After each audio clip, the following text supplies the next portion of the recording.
ایک یہ کہتے ہیں کہ کیا عورتیں گھر میں تراویح کی جماعت کروا سکتی ہیں؟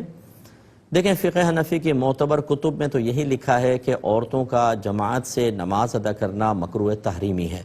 یعنی اس طرح کہ خود ہی ایک امام بن جائے اور عورتیں پیچھے ہوں، یہ مکروہ تحریمی لکھا ہے۔ بعض نے اس میں نرم قول لکھا ہے، بعض نے سختی کا قول ہے،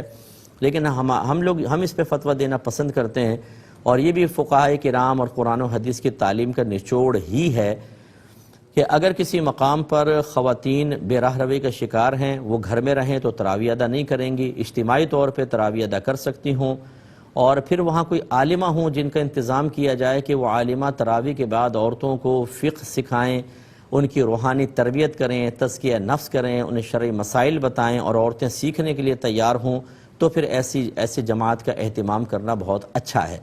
چاہے جائے کہ عورتیں گھر میں نمازیں نہ پڑھیں، یا پڑھیں بھی تو پھر وہ علم نہ سیکھیں، جو اکثر ہمارے ہاں معاملات ہیں، تو لیکن یہ کوئی عالمہ کریں، کوئی اچھی عالمہ سلجھی ہوئی جنہوں نے بہت اچھا پڑھا ہو، وہ بیان کی صلاحیت رکھتی ہوں، مسائل سکھانے کی صلاحیت رکھتی ہوں، تو اس کی فی زمانہ اجازت دے دینی چاہیے، لیکن اس کی شرائط یہ ہوں گی کہ عورت گھر سے نکلے تو اجازت کے ساتھ نکلے، شادی شدہ ہے تو شوہر سے پوچھ کر آئے،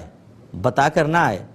یعنی میں جا رہی ہوں بھائی، اب شوہر کہہ رہے ٹھہرو تو صحیح، بس نکل گئی وہ باہر، یہ اجازت لینا نہیں ہوتا، یہ تو صرف اطلاع دینا ہے، اجازت لیں خوش دلی کے ساتھ۔ غیر شادی شدہ ہیں تو ماں باپ سے پوچھ کے نکلیں یا بڑے بھائی سے پوچھ کے نکلیں، باپردہ طریقے سے نکلیں، محرم ساتھ ہوں یا عورتیں امینہ عورتیں ہوں، 2-4 عورتیں جیسے مل کے چلے گئیں، راستہ پرامن ہونا چاہیے، ایسا نہیں کہ بیچ میں اوباش لڑکے کھڑے ہوں، کوئی چھیڑ چھاڑ ہو یا عزت کے مسائل ہوں۔ جس مقام پہ عورتیں جائیں اس مقام پہ بے پردگی بالکل نہ ہو، جس مقام پہ نماز ادا کریں وہاں بے پردگی نہ ہو، ایسا نہ ہو کہ صحن میں جماعت کر رہے ہیں اور اوپر چھتوں پہ لڑکے اڑ کے دیکھ رہے ہیں، یہ بالکل غلط طریقہ ہوگا۔ بالکل کورڈ ایریا ہونا چاہیے، اور وہاں پہ صرف نماز اور دین سیکھنا ہی مقصود ہو، یہ نہیں ہے کہ تم بھی آ رہی ہو کیا؟ ہاں میں بھی آ رہی ہوں، ذرا میں اپنی ساس کی باتیں کرنی ہے، ذرا تھوڑا سا سائیڈ میں ہو جانا۔ وہاں امام نے تکبیر لگائی، یہ دونوں سائیڈ میں ہو کر ساس اور نندوں اور شوہروں کی غیبتیں کرنا شروع ہو گئیں، یہ ان چیزوں کی اجازت نہیں ہے۔ اور جیسے ہی وہ ختم ہو، درس ختم ہو، فوراً اپنے گھر واپس آئیں۔ تو یہ اگر تمام قیودات کا لحاظ رکھا جائے تو فی زمانہ ہماری نظر میں اس کی اجازت دینی چاہیے، ورنہ عورتیں اتنی جہالت میں مبتلا ہیں کہ جس کی کوئی انتہا نہیں۔ اور میں اگر کوئی عالمہ ہیں تو میں ان سے گزارش کرتا ہوں اگر آپ اہتمام کریں تو وہ ٹاپکس لیں جو عورتوں کی خاص ضرورت والے ہیں، حیض و نفاس کے مسائل بتائیں، غسل کے مسائل بتائیں، کپڑے پاک کرنا، نجاستوں کی پہچان بتائیں، بچوں کی تربیت، شوہر کے حقوق بتائیں کہ کیا کیا اللہ نے اس کو حق دیے ہیں، کس طریقے سے ایک بیوی کو اچھا گھر میں ماحول بنانا چاہیے، غیبت، چغلی، جھوٹ، حسد، بخل، تکبر، ان کے بارے میں بتائیں کہ یہ عورتوں میں بعض اوقات بہت زیادہ بیماریاں ہوتی ہیں، تاکہ 1 مہینے کے اندر عورتیں بہت کچھ سیکھیں، اور اتنے اچھے انداز سے بیان کریں، عام فہم انداز میں، کہ عورتیں سیکھ کر اپنے ذہن میں محفوظ رکھ سکیں، اور پھر ان کو احتساب کی دعوت بھی دیں۔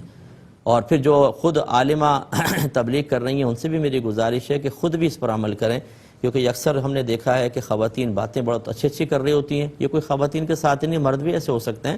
لیکن میں فی الحال چونکہ عورتوں کی بات کر رہا ہوں کہ بہت اچھی باتیں کریں گی لیکن خود اس کے خلاف عمل کریں گی۔ جب آپ خود عمل نہیں کریں گی، آپ نے یہاں پہ غیبت کی مذمت بیان کی، جیسے بیان ختم ہوا خود غیبتوں میں لگ گئیں، بے پردگی کر رہی ہیں، کلائیاں کھلی ہوئی ہیں یہاں تک غیر مردوں کے سامنے، جو حرام ہے بالکل، کلائی ستر میں عورت کے داخلے بالکل ڈھکنا چاہیے، گریبان اتنا کھلا ہوا ہے، باہر نکل گئی ہیں، یعنی سینہ عورت کا نظر آ رہا ہے، حالانکہ یہ ستر میں شامل ہے، تو اس لیے یہ چیزیں ذرا خیال رکھیں۔ اسی طرح کسی شادی بیاہ میں گئیں تو وہاں پر ویٹر آ رہے ہیں جا رہے ہیں غیر مرد، لیکن چونکہ میک اپ دکھانا ہے، چونکہ بال بنوائے گئے ہیں پالر سے، وہ بھی تو دکھانے ہیں، تو بال کھول کے یہاں سے وہاں گھوم رہی ہیں، پھر رہی ہیں، تو پھر یہ ان چیزوں پہ پھر ایسی تراویحوں کا کوئی فائدہ نہیں، پھر اپنے گھر کے اندر پڑھیں۔ ہم نے مقید اجازت کا حکم دیا ہے، اس طرح کا نہیں کہ آپ جمع ہونے کا ایک بہانہ تلاش کر لیں اور دلیل ہمارے قول کو بنا لیں، جی مفتی صاحب نے کہا تھا، تو پھر مفتی صاحب کی ساری باتیں مان لیجئے۔ پھر آپ جب مفتی صاحب کی ایک بات آپ مان رہے ہیں اور اس کی بنیاد پر آپ تراویح کی جماعت قائم کر رہے ہیں، تو یہ مفتی صاحب دار ادب میں رہ کے آپ کی خدمت میں گزارش کر رہے ہیں کہ باقی باتیں بھی آپ مانیں، ورنہ اپنے گھر میں نماز ادا کریں۔